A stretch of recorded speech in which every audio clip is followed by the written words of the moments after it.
I slept here last night at this campground. Only one.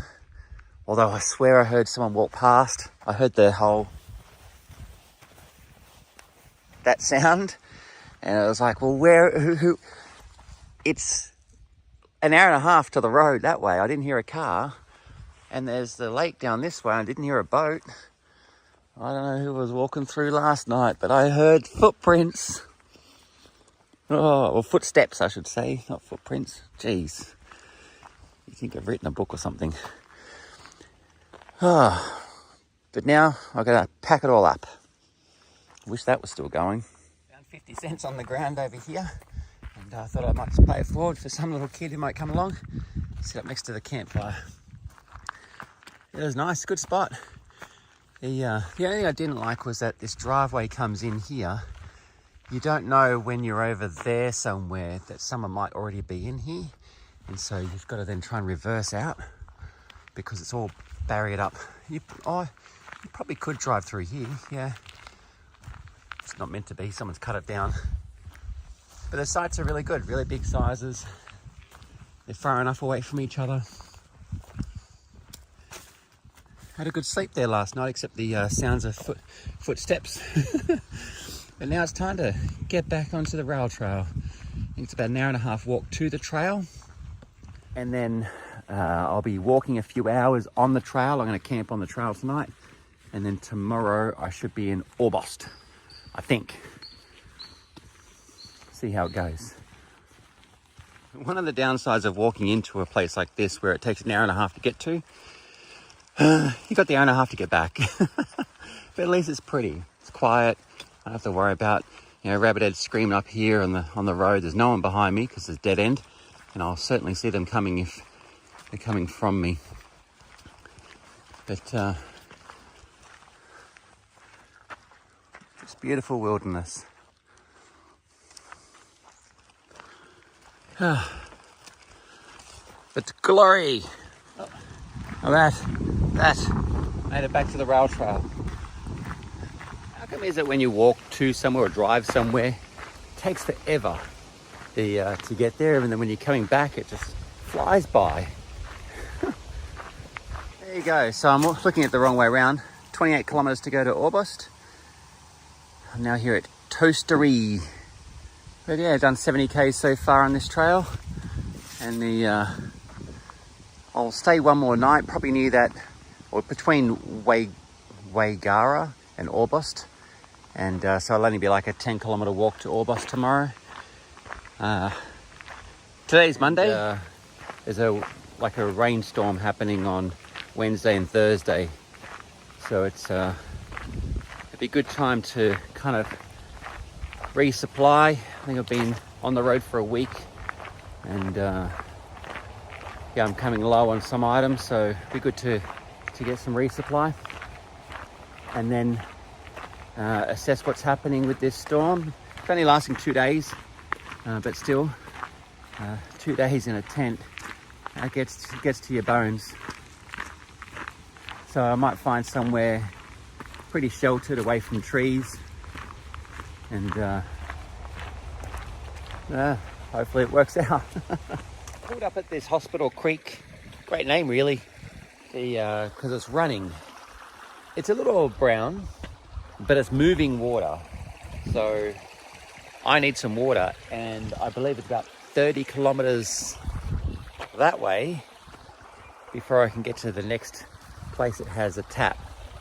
And so I'm down to about 300 mils of water, which is not a lot for 30 kilometers. So I do have a filtration system that I've had for some time, but I've never needed to use it. So I had this when I was van lifing around Australia, just in case. Anyway, it's called Cadden. That's the brand. Not sponsored in any way. I've never used it, so I'm going to give it a go for the first time now and see how it works. I've got no way of showing you. I have no tripod, so I'll do my best. Pulled it out. Yeah, that's the little book of words. As you can see, I've never used it, never needed to, but I'm glad I've got it. So I've got to read the instructions to remember how to use it. But basically, you can put the hose into the water, It has large filter things here, and then, or there might be a spare, and this is the real filter in here that takes all the actual garbage out and pumps it into a bottle, and you can use it. So see how it goes. Like I said, I've got no way of showing you, so I've only got one hand to hold the phone and one hand for this, so I'm gonna have to just show you the end result. All done. It came out pretty good, I think. Now, it's not crystal clear because I've got an electrolyte tablet in there. But considering how brown that water is, I mean, it's not too brown. It's more like tanned than mucky. But that's pretty clear. So that filtered out pretty well. And when I stand out of the sun and put the bottle against something, say, black, it's pretty clear. I'm pretty happy with that. So I've tasted it. It tastes really nice. So yeah, that's the first time ever using a water filter pump out of a creek. All I remember from Scouts was you don't take water from still water, you always take it from moving water. So I took it from this side, even though this side's moving. It's I don't know. It does look a little brown down that end. But it's all the tannins from the trees and the leaves. That's pretty much what's causing the browning colour here. But now I have water. I don't have to stress so much because it was going to be still 2 days of hiking before I get to town. And I had, the water was down to the pee. So that was it. I was pretty close on water. So what a score. 24 kilometres to August. All right. I'll probably get to Waigara today pretty easily. It's only, I think, 2:30 in the afternoon. And then, I'll camp around there, Waigara way. And then Orbos tomorrow. 74 k's down. Petrellis crossing.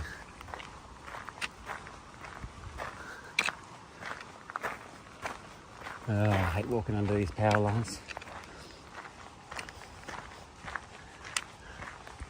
I always think I'm going to get zapped. Look at that, me without a hat.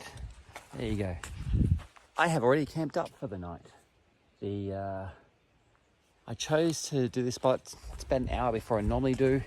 But my body is giving me a bit of grief at the moment. And I thought this is a good opportunity. So the rail trail's just down there and I'm on the fire break. And there's no fires in the forecast. And it's very wet, so it's unlikely that I'm going to have any troubles tonight. But I'm going to go down to the road here because I can see the road. See it just in there.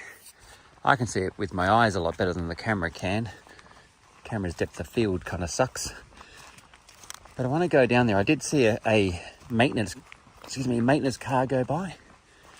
And I'm thinking I might get a chance to have a squiz down here at what they might see if they happen to drive back, because I got a feeling they will. I think they're going to that toilet that I was just at, the pit toilet. If that's the case, they're going to see my tent. It's not often you see a car on the rail trail. It's only for the maintenance people. So there's the trail. If I hear a car coming, I'm going to have to duck.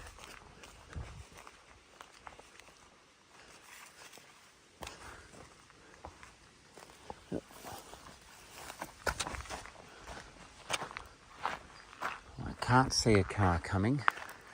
He'll see me standing on the trail if he comes around that corner straight up ahead. So let's just check this out quickly here. From about here, can you see it? Oh no, you can't see it at all. Not at all. Even as a large vehicle, he's not. And this up here would be the best view he's got. It's right as he comes into this clearing, or this opening. It's the best angle. Oh, you'd have to have very good eyes to see that.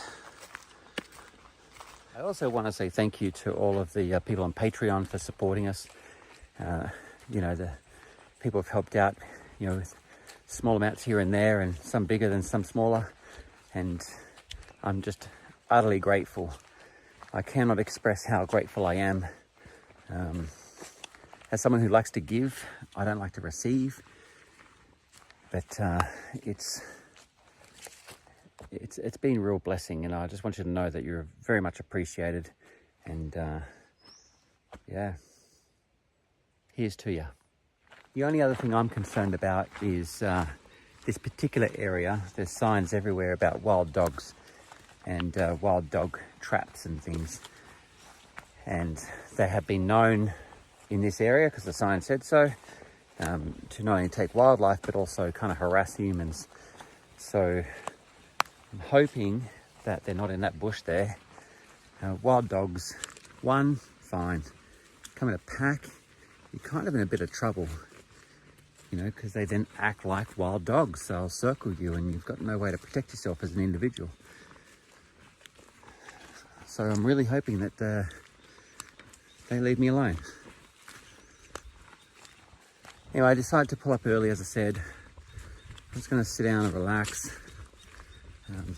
My body's kind of reacting funny to something. I don't know what it was. It wasn't the water, it was before the water. The water's helped a lot. And so I'm just feeling very tired and very lethargic. I noticed my fingers are all puffed up. And yeah, I just thought I'd just listen to my body and take a break and just chill. So that's what I'm going to do. Anyway, I guess I'll see you in the next one, because unlikely I'll show another video once I get rugged up in that sleeping bag.